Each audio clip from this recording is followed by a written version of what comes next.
Chapter 22. The voyage came to an end. We landed and proceeded to Paris.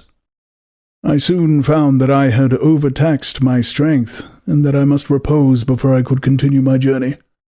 My father's care and attentions were indefatigable, but he did not know the origin of my sufferings, and sought erroneous methods to remedy the incurable ill.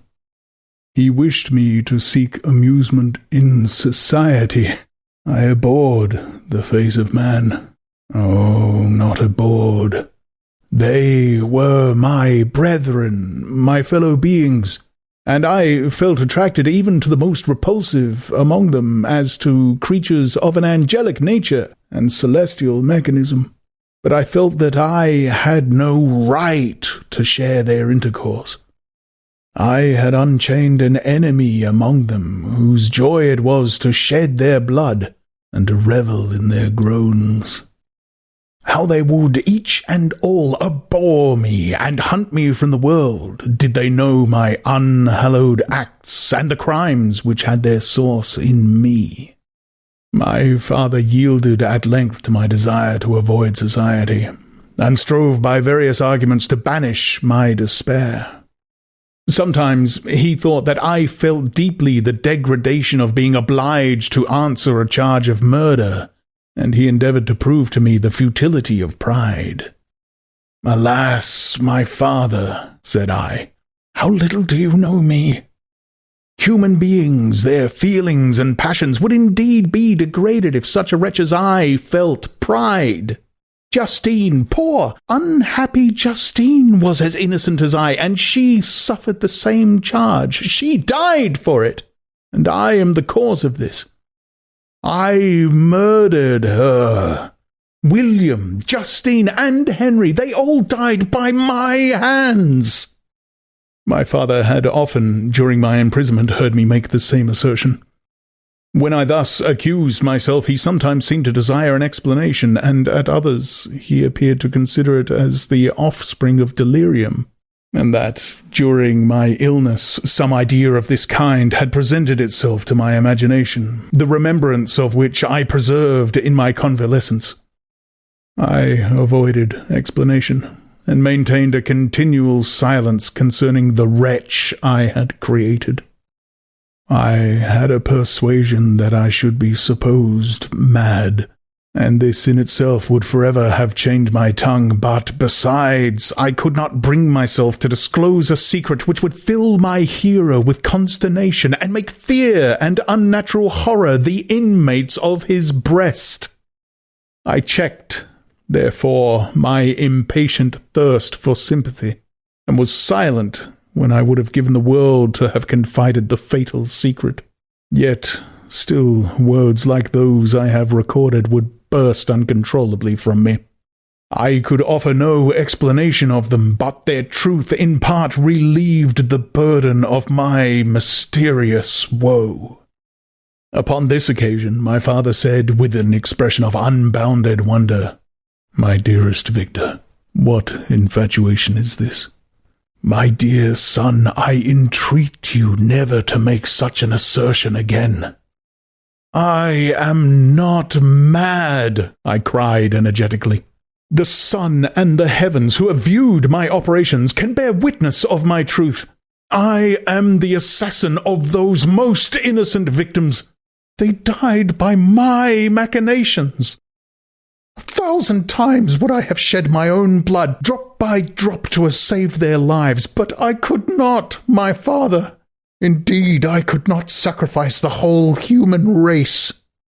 The conclusion of this speech convinced my father that my ideas were deranged, and he instantly changed the subject of our conversation and endeavoured to alter the course of my thoughts.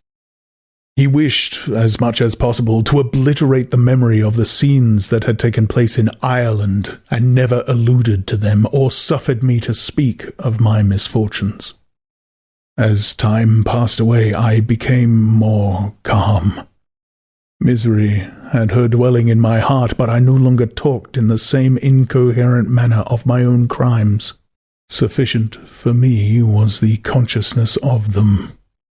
By the utmost self-violence I curbed the imperious voice of wretchedness, which sometimes desired to declare itself to the whole world, and my manners were calmer and more composed than they had ever been since my journey to the sea of ice. A few days before we left Paris on our way to Switzerland, I received the following letter from Elizabeth. My dear friend, it gave me the greatest pleasure to receive a letter from my uncle dated at Paris. You are no longer a formidable distance, and I may hope to see you in less than a fortnight. My poor cousin, how much you must have suffered! I expect to see you looking even more ill than when you quitted Geneva. This winter has been passed most miserably, tortured as I have been by anxious suspense. Yet I hope to see peace in your countenance, and to find that your heart is not totally void of comfort and tranquillity.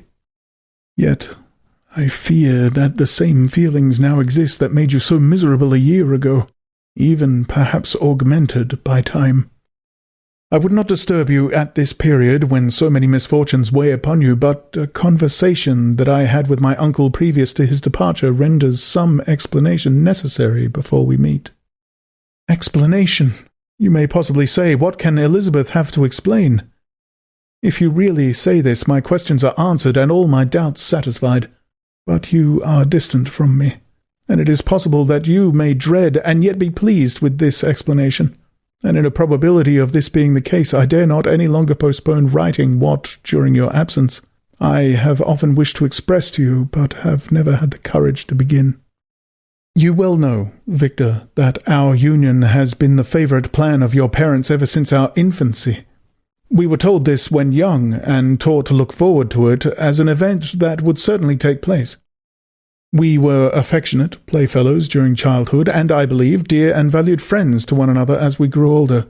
But, as brother and sister often entertain a lively affection towards each other without desiring a more intimate union, may not such also be our case?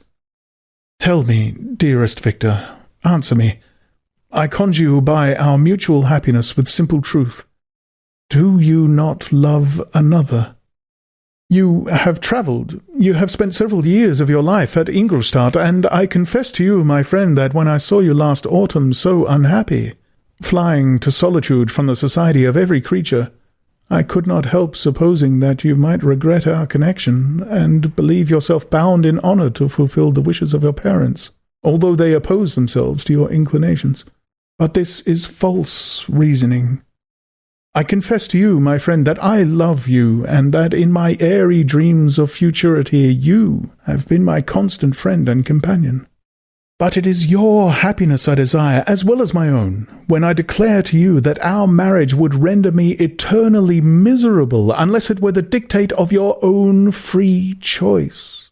Even now I weep to think that, borne down as you are by the cruelest misfortunes, you may stifle, by the word honour, all hope of that love and happiness which would alone restore you to yourself. I, who have so disinterested an affection for you, may increase your miseries tenfold by being an obstacle to your wishes. Ah, Victor, be assured that your cousin and playmate has too sincere a love for you not to be made miserable by this supposition. Be happy, my friend. And if you obey me in this one request, remain satisfied that nothing on earth will have the power to interrupt my tranquillity. Do not let this letter disturb you. Do not answer tomorrow or the next day, or even until you come, if it will give you pain. My uncle will send me news of your health, and if I see but one smile on your lips when we meet, occasioned by this or any other exertion of mine, I shall need no other happiness. Elizabeth Lavenza, Geneva, May 18th, 17 -- This letter revived in my memory what I had before forgotten, the threat of the fiend. I will be with you on your wedding night. Such was my sentence, and on that night would the demon employ every art to destroy me and tear me from the glimpse of happiness which promised partly to console my sufferings. On that night he had determined to consummate his crimes by my death. Well, be it so. A deadly struggle would then assuredly take place, in which, if he were victorious, I should be at peace, and his power over me be at an end. If he were vanquished, I should be a free man. Alas, what freedom! Such as the peasant enjoys when his family have been massacred before his eyes, his cottage burned, his lands laid waste, and he is turned adrift, homeless, penniless, and alone, but free. Such would be my liberty, except that in my Elizabeth I possessed a treasure, alas, balanced by those horrors of remorse and guilt which would pursue me until death. Sweet and beloved Elizabeth!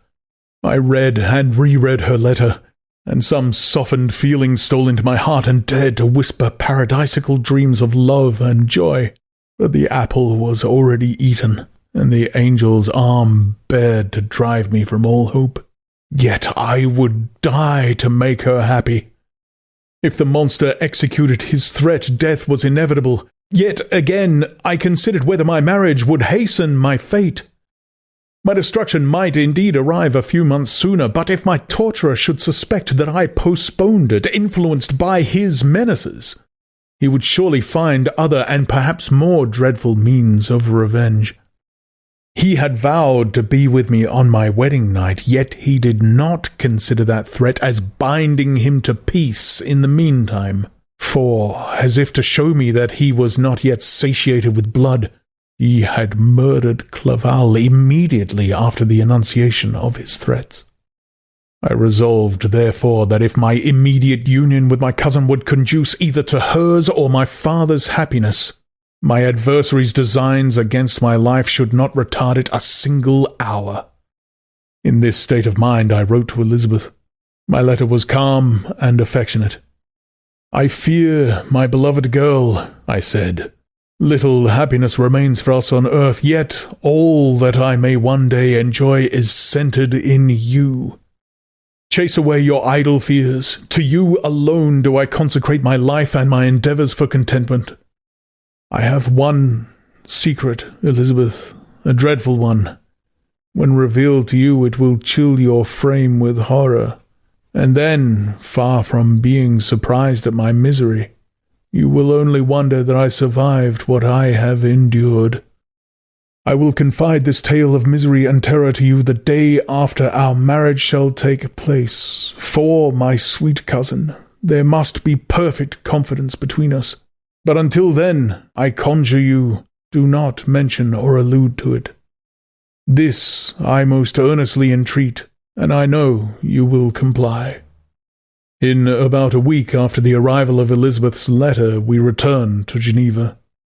The sweet girl welcomed me with warm affection, yet tears were in her eyes as she beheld my emaciated frame and feverish cheeks. I saw a change in her also. She was thinner, and had lost much of that heavenly vivacity that had before charmed me, but her gentleness and soft looks of compassion made her a more fit companion for one blasted and miserable as I was. The tranquillity which I now enjoyed did not endure. Memory brought madness with it, and when I thought of what had passed, a real insanity possessed me. Sometimes I was furious and burned with rage, sometimes low and despondent. I neither spoke nor looked at anyone, but sat motionless, bewildered by the multitude of miseries that overcame me. Elizabeth alone had the power to draw me from these fits. Her gentle voice would soothe me when transported by passion, and inspire me with human feelings when sunk in torpor. She wept with me and for me. When reason returned, she would remonstrate and endeavour to inspire me with resignation. It is well for the unfortunate to be resigned, but for the guilty there is no peace. The agonies of remorse poison the luxury there is otherwise sometimes found in indulging the excess of grief. Soon after my arrival, my father spoke of my immediate marriage with Elizabeth. I remained silent.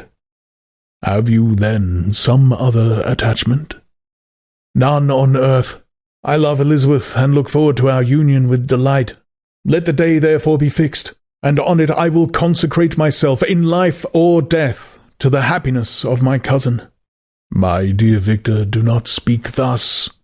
Heavy misfortunes have befallen us, but let us only cling closer to what remains, and transfer our love for those whom we have lost to those who yet live. Our circle will be small, but bound close by ties of affection and mutual misfortune. And when time shall have softened your despair, new and dear objects of care will be born to replace those of whom we have been so cruelly deprived." Such were the lessons of my father. But to me the remembrance of that threat returned. Nor can you wonder that, omnipotent as the fiend had yet been in his deeds of blood, I should almost regard him as invincible. And when he had pronounced the words, "I shall be with you on your wedding night," I should regard the threatened fate as unavoidable. But death was no evil to me if the loss of Elizabeth were balanced with it, and I, therefore, with a contented and even cheerful countenance, agreed with my father that if my cousin would consent, the ceremony should take place in 10 days, and thus put, as I imagined, the seal to my fate. Great God! If for one instant I had thought what might be the hellish intention of my fiendish adversary, I would rather have banished myself forever from my native country, and wandered a friendless outcast over the earth, than have consented to this miserable marriage. But, as if possessed of magic powers, the monster had blinded me to his real intentions, and when I thought that I had prepared only my own death, I hastened that of a far dearer victim. As the period fixed for our marriage drew nearer, whether from cowardice or a prophetic feeling, I felt my heart sink within me. But I concealed my feelings by an appearance of hilarity that brought smiles and joy to the countenance of my father, but hardly deceived the ever-watchful and nicer eye of Elizabeth. She looked forward to our union with placid contentment, not unmingled with a little fear which past misfortunes had impressed, that what now appeared certain and tangible happiness might soon dissipate into an airy dream, and leave no trace but deep and everlasting regret. Preparations were made for the event. Congratulatory visits were received, and all wore a smiling appearance. I shut up, as well I could, in my own heart the anxiety that preyed there, and entered with seeming earnestness into the plans of my father, although they might only serve as the decorations of my tragedy. Through my father's exertions, a part of the inheritance of Elizabeth had been restored to her by the Austrian government. A small possession on the shores of Como belonged to her. It was agreed that immediately after our union we should proceed to Villa Lavenza, and spend our first days of happiness beside the beautiful lake near which it stood. In the meantime, I took every precaution to defend my person in case the fiend should openly attack me. I carried pistols and a dagger constantly about me, and was ever on the watch to prevent artifice, and by these means gained a greater degree of tranquillity. Indeed, as the period approached, the threat appeared more as a delusion, not to be regarded as worthy to disturb my peace, while the happiness I hoped for in my marriage wore a greater appearance of certainty, as the day fixed for its solemnization drew nearer, as I heard it continually spoken of as an occurrence which no accident could possibly prevent. Elizabeth seemed happy. My tranquil demeanour contributed greatly to calm her mind, but on the day that was to fulfill my wishes and my destiny, she was melancholy, and a presentiment of evil pervaded her.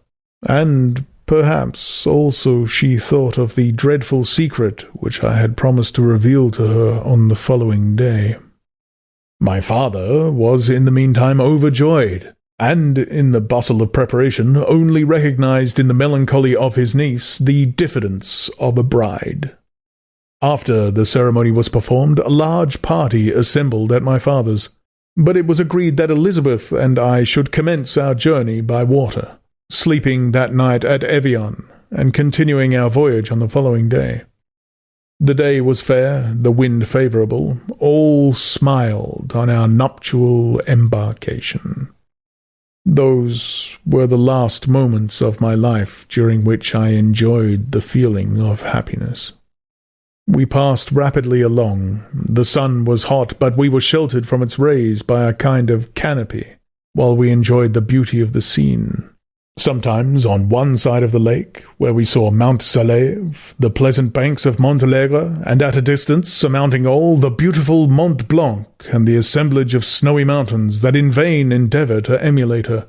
Sometimes, coasting the opposite banks, we saw the mighty Jura opposing its dark side to the ambition that would quit its native country, and an almost insurmountable barrier to the invader who should wish to enslave it. I took the hand of Elizabeth. "You are sorrowful, my love.